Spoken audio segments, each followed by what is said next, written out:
ଆଜି ରୋଷେଇ କରିବାକୁ ଗଲା ବେଳକୁ ଫ୍ରିଜରେ ଦେଖିଲା ବେଳକୁ ପରିବା ହିଁ ନାହିଁ, ଖାଲି ପଡ଼ିଛି ଦହି। ଆଉ ଦହି ଦେଖି ମୋ ମନ ପସନ୍ଦର ଗୋଟେ ଆଇଟମ୍ କରିବି ବୋଲି ଭାବିଲି।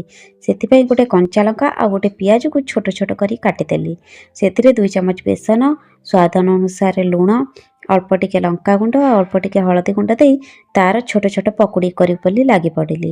ଏପଟେ ସାଇଡ଼ରେ ଦହିକୁ ଫେଣ୍ଟି ସେଥିରେ ଅଧ ଗ୍ଲାସ ପାଣି, 1 ଚାମଚ ବେସନ, ସ୍ୱାଦ ଅନୁସାରେ ଲୁଣ ଆଉ ଅଳ୍ପ ଟିକେ ଲଙ୍କାଗୁଣ୍ଡ ଗୋଳେଇ ତାକୁ ସାଇଡ଼ରେ ରଖିଦେଲି। କଢ଼େଇ ଗରମ ହେଇସାରିଲା ପରେ ସେଥିରେ ପିଆଜର ଛୋଟ ଛୋଟ ପକୁଡ଼ି ଛାଣିଦେଲି। ତାପରେ ସେଇ ଗରମ କଢ଼େଇରେ ଅଳ୍ପ ଟିକେ ଚିନି ଦେଲି। ଆଉ ଚିନି ଦେଇ ସାରିଲା ପରେ ପଞ୍ଚଫୁଟଣ, ଭୃଷଙ୍ଗ ପତ୍ର ଆଉ ଶୁଖିଲା ଲଙ୍କା ଦେଇ ଛୁଙ୍କ ଦେଲି।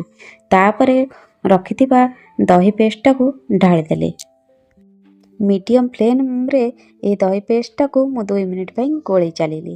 ଆଉ ଦହିଟା ଟିକେ ଯେତେବେଳେ ଗାଢ଼ା ହେଇଗଲା ଆଉ ଫୁଟିବାକୁ ଲାଗିଲା, ତାପରେ ସେଥିରେ ରଖିଥିବା ପକୁଡ଼ି ଗୁଡ଼ିକୁ ଛାଡ଼ିଦେଲି।